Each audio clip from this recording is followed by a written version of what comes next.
જય માતાજી મિત્રો। દર વર્ષે મિત્રો દશામાના વ્રત અને પૂજા પૂરી થયા બાદ અનેક જગ્યાએ મૂર્તિ વિસર્જન કરવામાં આવે છે, પરંતુ કેટલીક જગ્યાએ મૂર્તિઓને યોગ્ય રીતે વિસર્જન કરવામાં આવતી નથી અને ખુલ્લામાં છોડી દેવામાં આવે છે, અથવા તો તેને મિત્રો કચરાના ઢગલામાં પણ મળતી હોવાના દાવાઓ સામે આવે છે।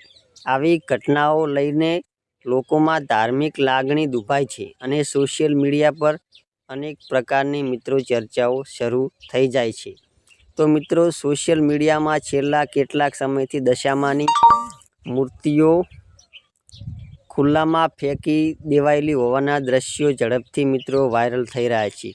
આ દ્રશ્ય જોઈને અનેક લોકો દુઃખી અને નારાજગી વ્યક્ત કરી રહ્યા છે। જો કે વાયરલ થતા વિડીયો અથવા ફોટા ક્યાંના છે તેની પુષ્ટિ કરવી મિત્રો જરૂરી છે। ધાર્મિક આગેવાનો અને સમાજના આગેવાનો કહેવું છે કે મૂર્તિનું સન્માન જળવાઈ રહે તે માટે યોગ્ય વિસર્જન સ્થાનિક તંત્ર દ્વારા નક્કી કરાયેલા સ્થળનો ઉપયોગ કરવો જોઈએ અને પર્યાવરણને નુકસાન ના થાય, ધાર્મિક ભાવનાઓ પણ જળવાઈ રહે તે માટે સૌએ જવાબદારીપૂર્વક વર્તન કરવું જોઈએ।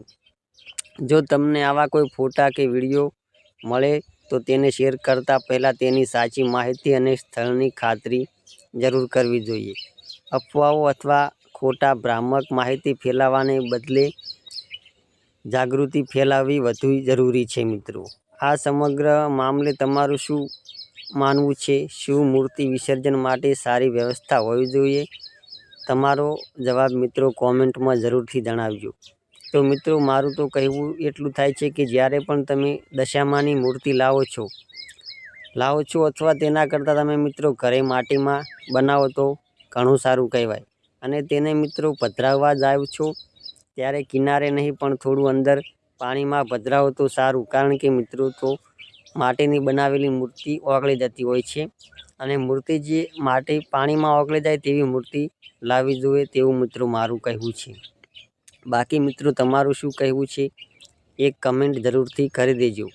જો તમને મિત્રો આવી જ ગુજરાતની ટ્રેન્ડિંગ અને મહત્ત્વપૂર્ણ સમાચાર સૌથી પહેલાં જોવાના હોય તો KLT ન્યૂઝ ગુજરાત ચેનલને સબસ્ક્રાઈબ કરો અને વિડીયો પસંદ આવ્યો હોય તો લાઈક કરો અને શેર કરવાનું ભૂલતા નહીં। જય માતાજી।